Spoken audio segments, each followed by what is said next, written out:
Hello दोस्तों, field technician other home appliances training में आपका स्वागत है। पिछले वीडियो में हमने डिस्कस किया था केसीएल क्या होता है और कितने प्रकार के केसीएल नियम हैं और उनकी कैसे हमने उनको समझाया था ब्रीफली। आज हम इस वीडियो में सीखने वाले हैं इंडक्टेंस, सेल्फ इंडक्टेंस और म्यूचुअल इंडक्टेंस, स्वप्रेरण और अन्योन प्रेरण क्या होता है इसके बारे में। आज का हमारा सेशन है 15 नंबर का हमारा सेशन है। अब से पहले हमारे 14 सेशन हो चुके हैं, आज का हमारा सेशन 15 है। और आज के सेशन में हम सीखेंगे, इस सेशन को पूरा करने के बाद आप निम्न कार्य कर सकेंगे: सेल्फ इंडक्टेंस, स्वप्रेरण को परिभाषित करना, म्यूचुअल इंडक्टेंस, अन्योन प्रेरण को परिभाषित करना। तो दोस्तों, जब तक अगर आपने हमारे चैनल को सब्सक्राइब नहीं किया है तो प्लीज़ चैनल को सब्सक्राइब करके बेल आइकन जरूर प्रेस कर दें ताकि आपको प्रत्येक वीडियो के नोटिफिकेशन समय पर मिलते रहें। चलो शुरू करते हैं आज का यह वीडियो। सेल्फ इंडक्टेंस, स्वप्रेरण क्या होता है?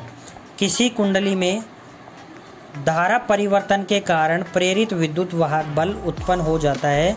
इस घटना को स्वप्रेरण कहते हैं या सेल्फ इंडक्टेंस कहते हैं। अर्थात जब करंट को कोइल से गुजारा जाता है, अभी आप यहाँ पे नीचे कई इमेज देखेंगे, इस कोइल के अंदर विद्युत धारा दी जाती है या विद्युत धारा को गुजारा जाता है, तो इसके चारों ओर एक चुंबकीय प्रवाह उत्पन्न होता है जिसे हम बोलते हैं चुंबकीय क्षेत्र। जो चुंबकीय क्षेत्र इसके चारों ओर उत्पन्न होता है, यदि करंट की दिशा बदल दी जाती है, धारा की दिशा बदल दी जाती है, तो चुंबकीय प्रवाह की दिशा भी जो है वो ऑटोमेटिक बदल जाती है। इसे सेल्फ इंडक्टेंस को एल से व्यक्त किया जाता है और इसकी इकाई होती है हेनरी, जिसे एच अक्षर से दर्शाया जाता है। यहाँ पे आप देख रहे होंगे कि एक सेल्फ इंडक्टेंस का एग्जाम्पल आपको इमेज के माध्यम से दिखाया गया है। 2-3 इमेज आपको यहाँ दिख रही है। इसके अंदर जैसे हम करंट प्रवाहित करेंगे तो इसके चारों तरफ चुंबकीय क्षेत्र उत्पन्न होने लगेगा। यही सेल्फ इंडक्टेंस है या स्वप्रेरण होता है कहते हैं। अब स्वप्रेरण कई कारकों पर निर्भर करता है, जैसे कोइल की लंबाई कितनी हुआ, कोइल की घुमावों की संख्या कितनी है। अभी आप यहाँ पे देख रहे होंगे, ये एक कोयल बनी हुई है, चुंबक के चारों तरफ कोयल लिपटी हुई है। तो सेल्फ इंडक्टेंस ये निम्न कारकों पर निर्भर करता है कि एक तो चालक की लंबाई कितनी है, घुमावों की संख्या कितनी है और घुमावों का क्षेत्रफल कितना है, और चालक तार जो हमने लिया है उसकी कितनी मोटाई है। इन सभी कारकों पर सेल्फ इंडक्टेंस निर्भर करता है। उसके बाद में है सेल्फ इंडक्टेंस का उपयोग कहाँ होता है। इसका उपयोग कहाँ होता है दोस्तों? आपने देखा होगा इलेक्ट्रिकल ट्यूबलाइट्स होती है, इलेक्ट्रिकल ट्यूबलाइट्स के अंदर चोक लगाए जाते हैं। उस चोक के अंदर ये सेल्फ इंडक्टेंस या ये कोयल लगी होती है। उसके बाद में है रेगुलेटर, पंखे के जो हमारे रेगुलेटर होते हैं, सप्लाई को ऑन कम या ज़्यादा करने के लिए, वहाँ पे सेल्फ इंडक्टेंस का उपयोग होता है। ऑटो ट्रांसफार्मर के अंदर इसका उपयोग होता है, लाइटिंग अरेस्टर के अंदर इसका उपयोग होता है। तो दोस्तों, सेल्फ इंडक्टेंस के कई सारे उपयोग हैं, ये मैंने कई आपको उदाहरण यहाँ पे बताए हैं। चोक, रेगुलेटर, ऑटो ट्रांसफार्मर और लाइटिंग अरेस्टर, वहाँ पे इसका उपयोग किया जाता है। अब आता है उसके बाद में अन्योन प्रेरण, म्यूचुअल इंडक्टेंस। अन्योन प्रेरण क्या है? पास में रखी दो कुंडलियाँ, प्राथमिक कुंडली और द्वितीयक कुंडली, कोयल बी को कोयल ए के समकक्ष यानी पास में रखने पर उसमें चुंबकीय प्रभाव में रखा जाता है। मतलब कोयल 1 है और कोयल 2 है, इन दोनों को कोयल 1 के अंदर अगर हम रखेंगे तो यहाँ पे क्या होगा, सेल्फ इंडक्टेंस की तरफ से चुंबकीय क्षेत्र बनेगा।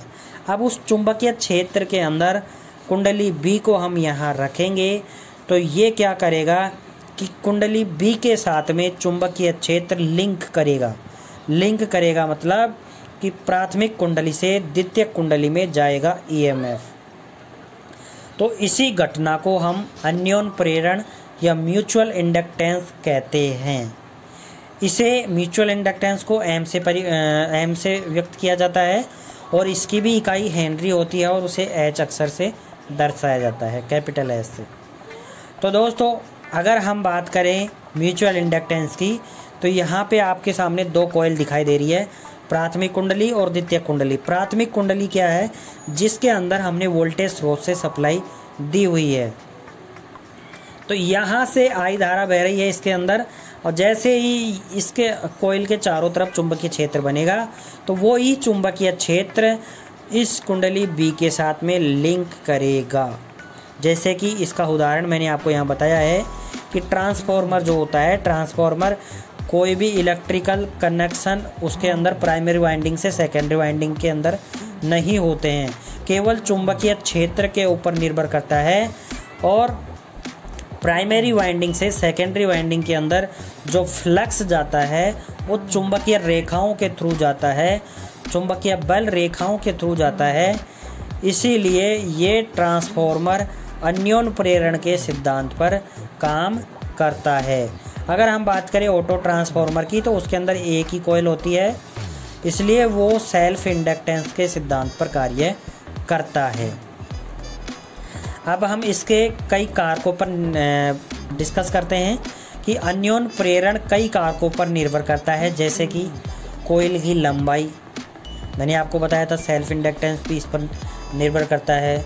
घुमावों की संख्या कितनी है, घुमावों का क्षेत्रफल कितना है, और कॉइल की मोटाई कितनी है, और कॉइल के बीच कितनी दूरी है, ये डिपेंड करता है। सेल्फ म्यूचुअल इंडक्टेंस कि कॉइल के बीच कितनी दूरी है, ये सारी चीज़ें। उसके बाद में है इसके उपयोग। हम सेल्फ इंडक्टेंस का उपयोग कहाँ करते हैं?